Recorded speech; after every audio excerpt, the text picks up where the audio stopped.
Straight cinema తీసేటప్పుడు ఒక tension ఉండదండి. అంటే బోత్ వేస్ అండి.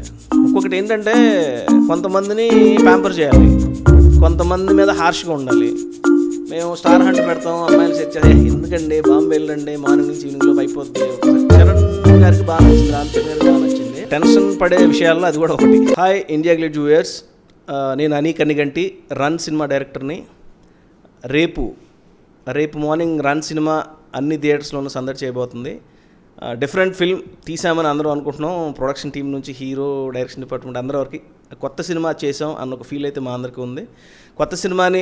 కొత్త సినిమా అంటే ఎప్పుడు తెలుగు ప్రేక్షకులు ఆదరించడానికి ముందుంటారు, అది చాలాసార్లు ప్రూవ్ చేశారు. అలాగే ఇలాంటి డిఫరెంట్ ఫిల్మ్ మీ అందరికీ నచ్చుతుందని కోరుకుంటూ, ఇలాంటి డిఫరెంట్ ఫిల్మ్ని తెలుగు ప్రేక్షకులు ఎప్పుడు ఆదరిస్తారు కాబట్టి ఈ సినిమా కూడా డెఫినెట్గా మంచి హిట్ అవుతుందని నేను మా టీం అంతా కోరుకుంటున్నాం. డెఫినెట్గా మీరు అందరూ సినిమా చూడండి. ఒక థ్రిల్తో కూడిన ఒక ఫన్ రన్ ఈ సినిమా అంతా. డెఫినెట్గా మీరు థియేటర్స్ నుంచి బయటకు వెళ్ళేటప్పుడు చాలా చాలా ఎంజాయ్ చేస్తూ వెళ్తారు.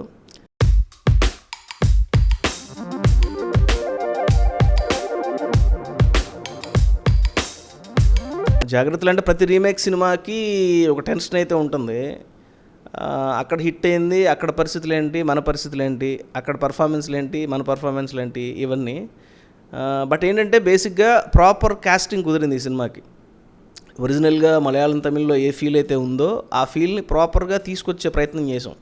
అంటే సీన్లు మార్చేసి ఎంటర్టైన్మెంట్ పెంచేసి అట్లా కాకుండా సోల్ ఆఫ్ ద ఫిల్మ్ ఎక్కడా మిస్ అవ్వకుండా, మెయిన్ రీమేక్ అంటే ఆ సోల్ చూసే ఆ సినిమా ఇష్టపడ్డాం, ఆ సినిమా కొన్నాం. సో ఆ సోల్ ఎక్కడా దెబ్బతినకుండా ప్రాపర్గా, అంటే కొంచెం నెక్స్ట్ లెవెల్లో మన విజువల్స్, కొంచెం దానికన్నా రిచ్ విజువల్స్, మన తెలుగు ప్రేక్షకులకు బాగా నచ్చే ఏమంటారు లొకేషన్స్ కానివ్వండి, పర్ఫార్మెన్స్లు కానివ్వండి, చిన్న చిన్న కరెక్షన్స్. మేజర్గా సినిమాలో ఒక ఇంటర్వెల్ ఎపిసోడ్ ఒకటి చాలా చేంజ్ చేసాం. అదొకటి అందరికీ బాగా అనిపించింది. అంటే పాత సినిమాలు, మన సినిమాలు మనం చూసినప్పుడు కూడా ఒక్కొక్కసారి అరే ఈ సినిమా ఇలా చేసుంటే బాగుండేది, ఆ సీన్ ఇక్కడ ఇలా మార్చుంటే బాగుండేది అని అనిపిస్తుంది డెఫినెట్గా. అలాగే ఇది 2 years కిందట వచ్చిన సినిమా కాబట్టి ఆ సినిమా చూసిన తర్వాత మాకు కొన్ని అనిపించినాయి, ఇక్కడ ఇది చేసుంటే బాగుండేది, అప్పటికి ఆ ఐడియా వచ్చి ఉండదేమో టీంకి అని చెప్పేసి ఒక మేజర్ చేంజ్ ఇంటర్వెల్ దగ్గర ఉంటుంది. డెఫినెట్గా ఆ థ్రిల్ ఆడియన్స్ ఫీల్ అవుతారు.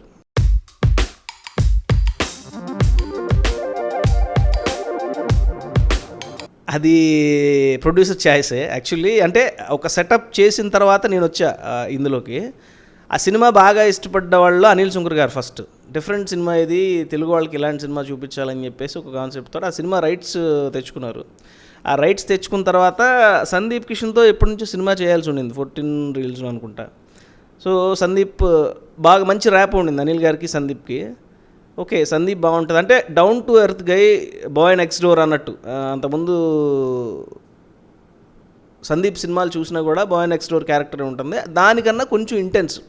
బాయ్ నెక్స్ట్ డోర్ రొమాన్స్ నుంచి ఓకే ఒక బీటెక్ చదివి జాబ్ లేకుండా తిరుగుతూ ఎవరికన్నా డబ్బులు ఇవ్వాల్సి వస్తే ఏంటి పరిస్థితి, తినడానికి ఏంటి పరిస్థితి, ఇలాంటి చాలా చాలా సమస్యల్లో ఉండే ఒక క్యారెక్టర్. అండర్ ప్లే చేయటం బాగుంటుంది మనోడితోటి. అండర్ ప్లే ఇప్పటివరకు చేయలేదు, ఓన్లీ రామ్ కామ్స్, చిన్న యాక్షన్ టచ్ ఉన్నది చేశాడు. అండర్ ప్లే బాగుంటుంది తనతో అని చెప్పేసి తను మైండ్లో ఉండింది. నాకు ఫస్ట్ కలిసినప్పుడు కూడా ఇట్లా సందీప్ అనుకుంటున్నాం అనిల్ అన్నారు. ఓకే సార్, నేను ఎప్పుడో సందీప్తో చేయాలి 4 years బ్యాక్ ఒక సినిమా అనుకున్నాను, కుదరలేదు. బట్ వెరీ హ్యాపీ, ఇలా వచ్చి టైం ఇలా సెట్ అయిందేమో అని చెప్పి హ్యాపీ ఫీల్ అయ్యాం అందరూ.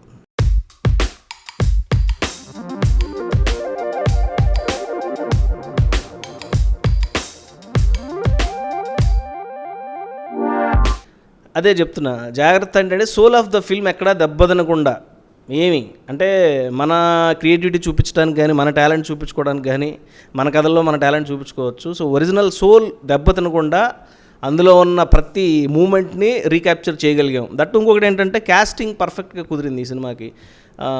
ఒరిజినల్ వడ్డీ రాజా క్యారెక్టర్ చేసిన బాబీ సింహానే మాకు అతి కష్టం మీద పట్టుకున్నాం ఆయన్ని. So main pillars 2, Sandeep Kishan, Bobby Simha, ఈ ఇద్దరు పర్ఫార్మెన్స్కి ఎక్కడ ఇది ఉండదు. సో ఒరిజినల్కి 1 point కూడా తగ్గని విధంగా మ్యాచ్ చేశారు ఇద్దరు. సో డెఫినెట్గా ఆ ఇన్పుట్ మేము సినిమా చూసి ఎలాంటి ఎక్సైట్మెంట్లో అయితే ఉన్నామో బిగినింగ్లో, ఆ సినిమా అయిపోయి కాపీ చూసుకున్న తర్వాత కూడా అలాంటి ఫీల్లోనే ఉన్నాం. సో డెఫినెట్గా న్యాయం చేశామని అనుకుంటున్నాం మేమంతా కలిసి ఈ సినిమాకి.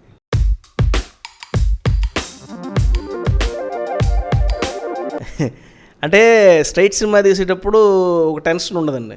మన కథ ఓకే మన కథని ఎలా తీసుకుంటున్నాం, ఏం సీన్ చేస్తున్నాం, దీని మీద ప్రొజెక్ట్ చేస్తాం. రీమేక్ సినిమా అనేటప్పటికి ఒరిజినల్ కంపారిజన్ ఉంటుంది. అది 3 లాంగ్వేజ్లో హిట్ అయిన సినిమా, ఎక్కడ ఏం తేడా వచ్చినా కానీ మోసేస్తారు. ఆ జాగ్రత్తలు ఎక్కువ తీసుకోవాల్సి నిజంగానే. అంటే ఎమోషన్ ఆఫ్ ద ఫిల్మ్, ఆ సీన్లో అతని ఎమోషన్ ఏంటి, ఎలా ఉండింది, ఆ ఎమోషన్ ఎక్కడా తగ్గకుండా క్యారీ చేయాలి. అలాంటివి అది టఫ్ టాస్క్ అండి. నిజంగా రీమేక్ అనేది టఫ్ టాస్కే ఒక విధంగా. బాబీ సింహ ఈ సినిమా హీరోయిన్ సెట్ అయిన తర్వాత, హీరో సందీప్ అనుకున్నాం. తర్వాత కొన్ని ఆడిషన్ చేశాక అనీషా సెట్ అయింది నజరియాని రీప్లేస్ చేయడానికి. బాబీ సింహ క్యారెక్టర్ దగ్గరికి వచ్చేటప్పటికి మాకు రీప్లేస్ చేయడానికి ఎవరో కనపడలే. దాదాపుగా ఒక 7-8 పేర్లు చూసాం కానీ లేదు అసలు బాబీని రీప్లేస్ చేయడం కష్టం, అతను దొరకడా అంటే లేదు. ఆల్రెడీ అతను ఇప్పుడు హీరో, లాస్ట్ ఇయర్ ఒక్క సంవత్సరమే 13 మూవీస్ రిలీజ్ అయినాయి, ఎలా పట్టుకోవాలి ఏంటి అని ఆలోచిస్తే అంతకుముందు ఒక 2 పెద్ద తెలుగు సినిమాలు రిజెక్ట్ చేసి ఉన్నాడు అతను. అంటే అతను బిజీగా ఉండటం వల్ల చేయలేకపోయాడు. సో ఇప్పుడు ఈ సినిమా చేస్తే ఇది అంత పెద్ద సినిమా కాదు కదా, అంత పెద్ద బడ్జెట్ ఉన్న సినిమా కాదు కదా, చేస్తాడా లేదా. కాకపోతే ఒకటే ఇదేంటంటే అతను చేసిన క్యారెక్టర్ కదా, చేయొచ్చేమో అని చెప్పి మా ప్రొడ్యూసర్లో ఒక ఆయన సుధాకర్ చెరుకూరి గారు ఉన్నారు, తనకి చెన్నైలో ఎవరో పరిచయం ఉండటం వల్ల అలా సెట్ అయ్యి మొత్తానికి మాట్లాడి 4-5 డేస్ తర్వాత కన్ఫర్మ్ చేశారు, ఓకే బాబీ ఈజ్ ఇన్ అని. వెరీ హ్యాపీ ఆ సినిమాలో. ఎందుకంటే ఆ క్యారెక్టర్ లేకపోతే ఆ సినిమా లేదు. సినిమా చూశాక బయటకు వచ్చి ఆడియన్స్ బయటకు వచ్చిన తర్వాత మైండ్లో ఉండేది ఆ వడ్డీ రాజా క్యారెక్టర్. వీడెవడో భలే ఉన్నాడని. అంటే సీరియస్ యాక్షన్స్ ఫిల్మ్స్, సీరియస్ టోన్లో ఉన్న క్యారెక్టర్లు అయితే చాలామంది ఉన్నారు మనకి ఇక్కడ. ఆ ప్రతి సీరియస్నెస్లోనూ చిన్న కామిక్ టచ్ ఉంటుంది, ఓ చిన్న తింగరదనం. పెద్ద విలన్లకు కూడా ఒక్కొక్క ఫన్ టచ్ ఉంటుంది. ఆ టచ్ని ప్రాపర్గా తీసుకోగలిగాడు అతను సెట్లోకి వచ్చిన తర్వాత తెలిసిన విషయం ఏంటంటే అతను తెలుగు ఆయనని. So very much excited. ఆయన ఏంటంటే తెలుగు సినిమా చిన్నప్పుడు 10th వరకు ఇక్కడే చదువుకున్నాను, తర్వాత కొడైకెనాల్ షిఫ్ట్ అయ్యాను. తమిళ్ మలయాళ సినిమాలతో మంచి ఫాలోయింగ్ తెచ్చుకున్నా. బట్ తెలుగు సినిమా చేయాలని ప్రతి వాళ్ళకి ఉంటుంది, తెలుగు మదర్ టంగ్ కాబట్టి. కానీ ప్రాపర్ ఛాన్స్ రాలేదు నాకు. నేను బిజీగా ఉన్న టైంలో 2 సినిమాలు వచ్చినాయి, ఇంకో 2 సినిమాలు నా క్యారెక్టర్ నచ్చలేదని. ఇది అతనే చేసిన క్యారెక్టర్ కాబట్టి తను ఎక్సైడ్. నాకు ఏదైతే బ్రేక్ ఇచ్చిందో మలయాళంలో కానీ తమిళ్లో కానీ తెలుగులో కూడా ఇదే బ్రేక్ ఇస్తుంది. సో నా లాంచ్కి పర్ఫెక్ట్ ఈ సినిమా అని చెప్పేసి తను ఫీల్ అయ్యాడు.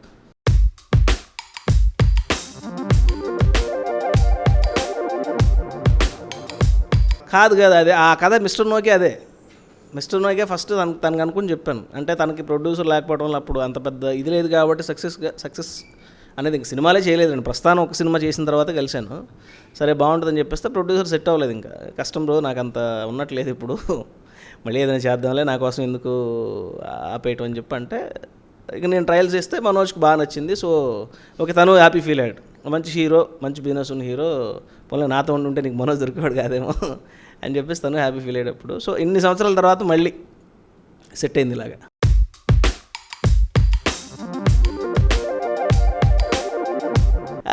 అంటే అది అట్లా కరెక్ట్ అండి మీరు చెప్పింది. సక్సెస్ తర్వాత టూర్ చేయడం కరెక్ట్, కానీ బట్ కమర్షియల్ సినిమాకి అది ఓకే. అంటే ఈ సినిమా ఏంటనేది జనాలకు చెప్పడం ఒక బాధ్యత అనిపించింది మాకు. సో ముందు యూత్ బాగా కనెక్ట్ అయ్యి, ఎందుకంటే ఒక బీటెక్ గ్రాడ్యుయేట్, అన్ఎంప్లాయిడ్, జాబ్ లేని ఒక కుర్రోడు. సో వీళ్ళు యూత్ బాగా కనెక్ట్ అవ్వడానికి స్కోప్ ఉండింది ఈ క్యారెక్టర్. సో ఈ క్యారెక్టర్ని జనాలకు ఒకసారి చెప్దాం అని చెప్పేసి కాలేజీలన్నీ తిరిగాం. బట్ అమేజింగ్ రెస్పాన్స్ అండి, వెరీ హ్యాపీ. ప్రొడ్యూసర్ సైడ్ నుంచి అందరూ టూర్కి వెళ్ళిన ప్రతి ఒక్కళ్ళు హ్యాపీ, బాగా రిసీవ్ చేసుకున్నారు. స్టూడెంట్స్ ఓన్ చేసుకున్నారు అని అనిపించింది మాకు. డెఫినెట్గా అది ఫస్ట్ వీక్లో కనపడుతుంది అనుకుంటున్నాం. నోకియా కూడా అని అని ఉండింది. అంటే మా అమ్మ నన్ను అని అని పిలుస్తుంది. సో అంటే అనిల్ కృష్ణ అనేది ఫస్ట్ సినిమా చేసే, కానీ అంటే న్యూమరాలజీ అని కూడా కాదు, ఓకే చేంజ్ చేద్దాం అని చెప్పేసి అని పెట్టుకున్నాను అంతే.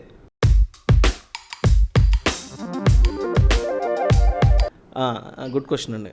మిస్టర్ నోకియన్ కాదు, అసాధ్యుడు చేసినప్పుడు నాకు 25 years. అంటే ఇండస్ట్రీని, పీపుల్ని ఎలా హ్యాండిల్ చేయాలో నాకు నిజంగా తెలియదు ఆ సినిమా అప్పుడు. బట్ కథ నా దగ్గర ఉండింది. నా కథ చూసి ప్రొడ్యూసర్స్, హీరో ఛాన్స్ ఇచ్చారు. కళ్యాణ్ రామ్కి ఎప్పటికీ రుణపడి ఉంటా, ఆయన వల్లే నేను ప్రస్తుతం ఈ ఫీల్డ్లో ఉన్నా. అలాగే ఆ సినిమాకి ఏంటంటే పీపుల్ని ఎలా హ్యాండిల్ చేయాలో తెలియదు నాకు. సో ఆ సినిమా తర్వాత నెక్స్ట్ సినిమాకి ఓకే పీపుల్ని ఎలా హ్యాండిల్ చేయాలన్న విషయం అర్థమైంది. ఆ నోకియా తర్వాత ఇంకా అంటే టెక్నికల్గా ఎంత అప్డేట్ అవ్వచ్చు, ఏ రోజుకి ఆ రోజు ఛాన్స్ ఉంది, ఎందుకు అవ్వట్లేదని చెప్పి. సో మిస్టర్ నోకియాలో అది చాలా వరకు అప్లై చేసాం. అది నాకు చాలామంది హీరోలు కలిసినప్పుడు కూడా దాని గురించి మాట్లాడతారు. దట్ ఆ సినిమా ఎలాగా చెప్పాలంటే మన లండన్ నుంచి, యూకే నుంచి, యూఎస్ నుంచి నా ఫ్రెండ్స్ చాలామంది వచ్చారు. వాళ్ళందరూ వచ్చాక చెప్పింది ఏంటంటే బ్రిటిష్ ఎయిర్వేస్, ఎయిర్ ఇండియా, ఇంకొక 4-5 ఇంటర్నేషనల్ ఎయిర్లైన్స్లో ఆన్ బోర్డ్ పెట్టారు ఈ సినిమా మిస్టర్ నోకియా.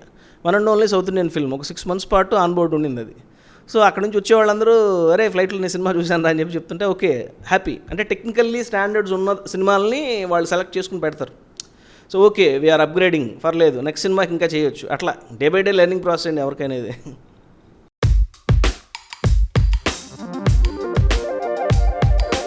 అంటే బోత్ ద వేస్ అండి. ఒక్కొక్కటి ఏంటంటే కొంతమందిని ప్యాంపర్ చేయాలి, కొంతమంది మీద హార్ష్గా ఉండాలి. అప్పుడు నాకు తెలియదు అది ఎవరిని ప్యాంపర్ చేయాలి, ఎవరు హార్ష్గా ఉండాలని. అంటే నా మాట తీరే కొంచెం హార్ష్గా ఉంటుందని అంటారు. ఈవెన్ ఇప్పుడు సందీప్ హీరోయిన్ కూడా అది అలవాటు నాకు చిన్నప్పటి నుంచి. సో ఎక్కడ తగ్గాలి ఎక్కడ అంటారు కదా, అది ఎగ్జాక్ట్లీ. ఆబ్వియస్లీ ఆర్టిస్టులు చేయాలి. అంటే ఒక్కొక్కసారి అండి వాళ్ళకి కంఫర్ట్ జోన్స్ ఎలా ఇవ్వాలి. ఆర్టిస్ట్ అనేది సినిమా ఫేసే ఆర్టిస్టులు, మొహం అనేది వాళ్ళే. మొహంలో చిన్న డిఫెక్ట్ కూడా, చిన్న ఎక్స్ప్రెషన్ లాస్ కూడా కనపడకూడదు. అంటే షూట్లో జరుగుతున్న ఎలాంటి ఇన్కన్వీనియన్స్ కానీ ఇంకోటి కానీ వాళ్ళ ఫేస్లో రిఫ్లెక్ట్ అవ్వకుండా చూసుకోవాలి. ఇక్కడ నేను ప్రాబ్లం జరిగినా మనం వెళ్ళి అది ఎలా ఇది వాళ్ళు కూల్ చేసి, ఎక్స్ప్రెషన్ అనేది చాలా ఇంపార్టెంట్ కాబట్టి ఇది తప్పదు. అది ఎక్కడ ఎవరికైనా ఏ హీరో ఏ డైరెక్టర్కైనా.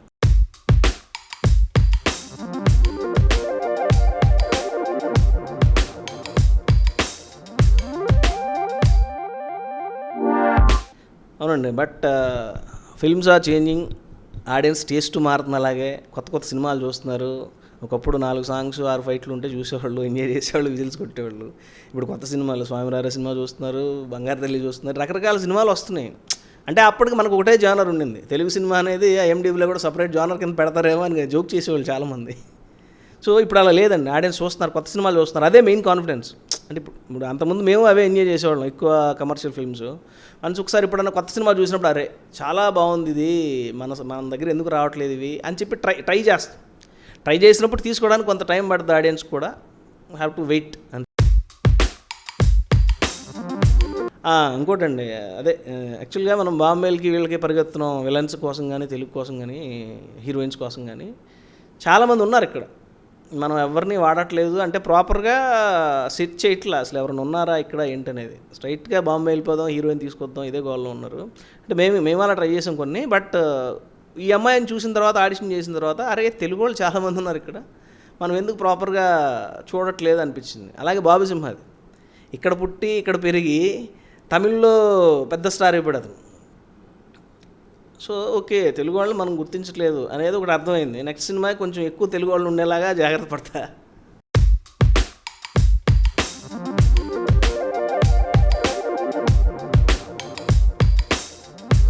అంటే ఆడియన్స్ ఫాల్ట్ కూడా కాదండి. ఒక్కొక్కసారి ఏంటంటే ప్రొడక్షన్ కంపెనీల కన్వీనియన్స్. మేము స్టార్ హంట్ పెడతాం, అమ్మాయిలు సెట్ చేస్తే ఎందుకండి బాంబే వెళ్ళండి, మార్నింగ్ నుంచి ఈవినింగ్లో అయిపోద్ది, ఒక సెషన్ చేసేస్తే 100 పోర్ట్ఫోలియోలు వస్తాయి, చెక్ చేసి టైం వేస్ట్ ఎందుకు. సో ఈ హరీ చేయటం వల్ల ఇలాంటివి. తేజ గారు ఆయన టైం కొన్ని సినిమాలు చూశాను, సెట్ చేశారు నీట్గా. అలా టైం ఉంటే చేయొచ్చండి, టైం ఇవ్వాలి. కాస్టింగ్ అనేది చాలా పెద్ద విషయం అది.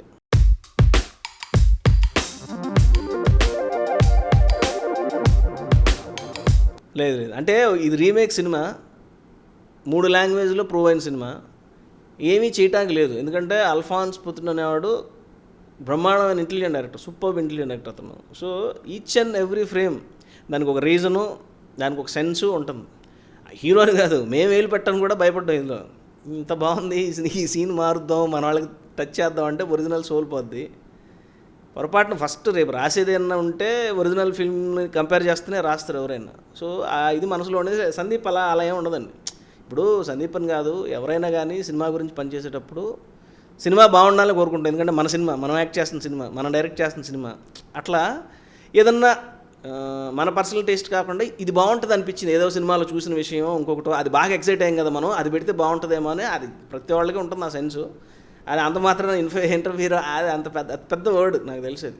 అది అందరికీ ఉంటుంది. మామూలుగా డైరెక్షన్ డిపార్ట్మెంట్లో పనిచేసేవాడు కూడా, అమ్మాయి హెయిర్ చూసేవాడు కూడా అది తీస్తుంటే వాడు అనుకుంటాడు నేను ఆ సినిమాలో అలా చూశాను, అలా ఉంటే బాగుండేది. ఎవడ పర్సెప్షన్ వాడిది. అతనికి రైట్ లేక అతను ఎక్స్ప్రెస్ చేయడు. కొంచెం పెద్ద ఆర్టిస్టులు, పెద్ద టెక్నీషియన్స్ ఏంటంటే ఓకే బాగుంది, చనువు ఉంది కదా మనకి, చెప్దాం ఒక మాట, బాగుంటే బెటరే కదా సీన్, అది ఓకే, అది తీసుకుంటారా తీసుకోరా అనేది అది డైరెక్టర్ ఇష్యూ. ఎక్స్ప్రెస్ చేయడం అనేది తప్పేం లేదు, ఎవరైనా చేయొచ్చు. అవునండి, అంటే అంటే తన ముందు ఏమైందో తెలియదు నాకు, బట్ అనిల్ గారు చాలా కస్టమైజ్ రైట్స్ తెచ్చారు. అంటే ఆ సినిమా ఆయనకు అంత ఇష్టం, ఇది చేద్దాం, బాగా చేద్దాం, డిఫరెంట్ సినిమా చేద్దాం అని చెప్పేసి. మిస్టర్ నూకే తర్వాత యాక్చువల్గా 2 సినిమాలు చేయాల్సి ఉండిందండి 2013-14లో. ఒక పెద్ద కథ ఒకటి ఉంది, నా డ్రీమ్ ప్రాజెక్ట్ అది, బాగా ఇష్టమైన కదా, ఒక 6 years వర్క్ చేసిన కదా. ఆ కథ చరణ్ గారికి బాగా నచ్చింది, రామ్ చరణ్ గారికి బాగా నచ్చింది.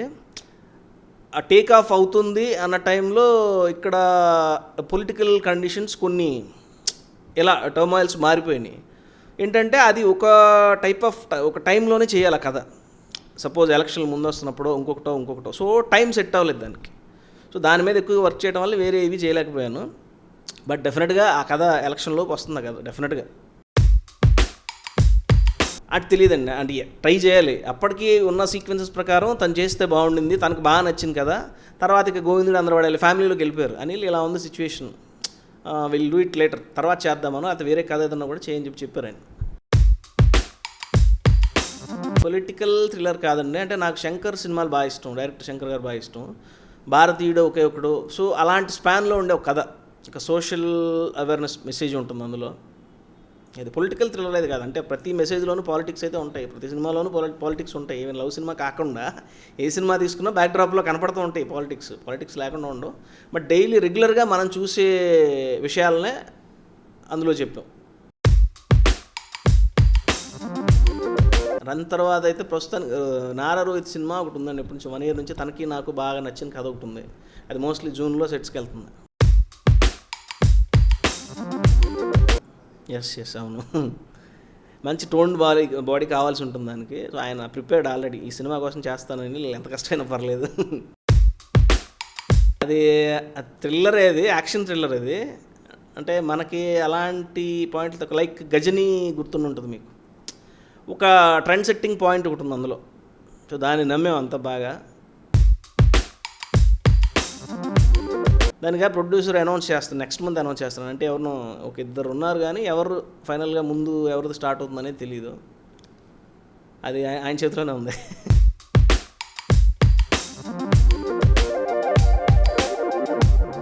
దీనికి బాగా వచ్చింది, అంటే టెన్షన్ పడే విషయాల్లో అది కూడా ఒకటి.